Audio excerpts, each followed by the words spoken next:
Frank Herbert's Dune is widely regarded as one of the most intricate and thematically rich science fiction novels ever written.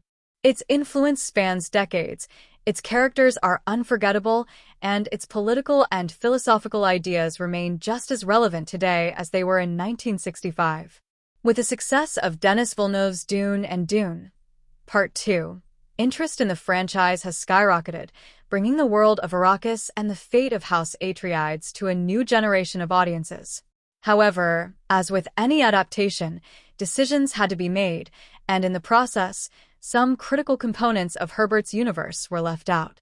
Among the most glaring omissions is the character Count Casimir Fenring, an enigmatic and dangerous figure who, despite being a major player in the original book, has yet to make a proper appearance on screen. 4 years after the release of Villeneuve's first Dune installment, this exclusion still feels like a missed opportunity that cannot be easily corrected. Count Fenring may not be as immediately recognizable to casual fans as Baron Vladimir Harkonnen or the noble Duke Leto, but for readers of the novel, he represents one of the most subtle and sophisticated villains Herbert ever created. Fenring is a childhood friend of Emperor Shaddam Carino IV and acts as his closest advisor and occasional assassin. Known for his incredible intelligence, sharp instincts, and capacity for manipulation, Fenring is not a man to be underestimated. He is a failed product of the Bene Gesserit breeding program, a potential Kwisatz Haderach who never reached his full potential, but who nonetheless possesses great power in the shadows of the Imperium.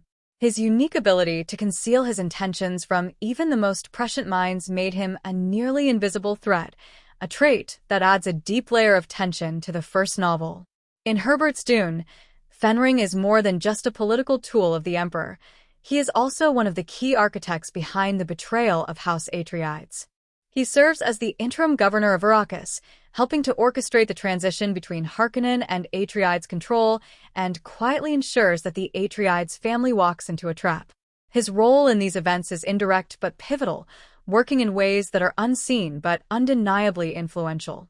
This level of duplicity and backroom strategy makes Fenring an essential representation of the political maneuvering that defines the Dune saga. Leaving him out of the films removes an entire layer of the story's imperial intrigue. What's more intriguing is that while Casimir Fenring was cut from Villeneuve's adaptation, a direct consequence of his schemes still made it to the screen. In Dune, Part 2, audiences were introduced to Lady Margot Fenring, portrayed by Léa Seydoux. Margot is not only Fenring's wife but also a devoted Bene Gesserit, and her task is to seduce Phaedra the Harkonnen in order to produce a child with both Harkonnen and Bene Gesserit lineage. This pivotal scene was faithfully adapted from the book, and while Margot's presence adds an intriguing layer to the story, her actions are far more meaningful when paired with her husband's off-screen plotting. In the novels, the Fenrings are a power couple constantly looking to increase their status, using their political acumen and the Bene Gesserit's genetic ambitions to position themselves for future influence.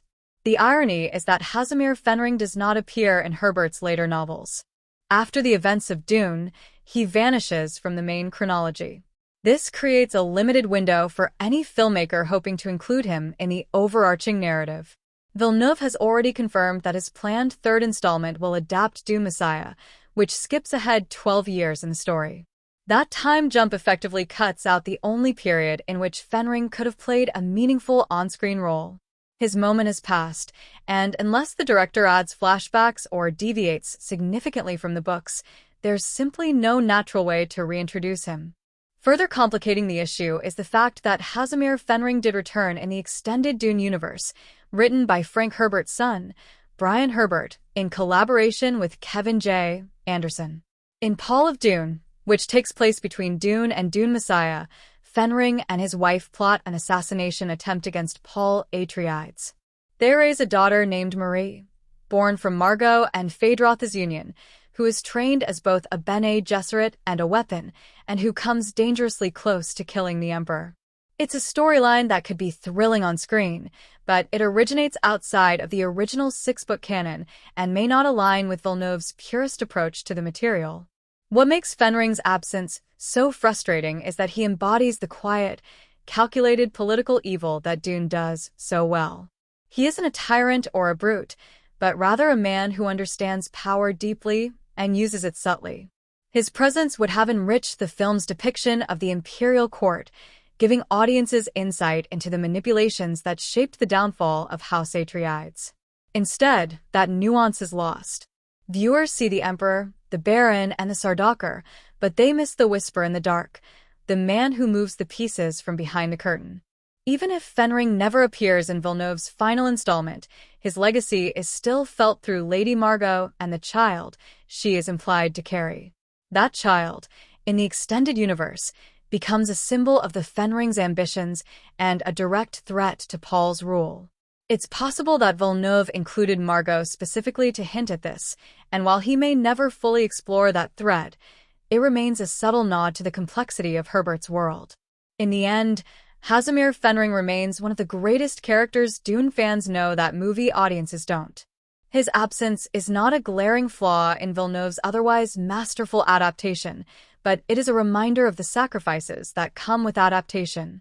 Some stories, no matter how important, simply can't be told within the constraints of a 2- or 3-part film. Unfortunately, that means Count Fenring's cunning, cruelty, and quiet menace will remain in the shadows, where he always thrived, but where he deserved far more attention.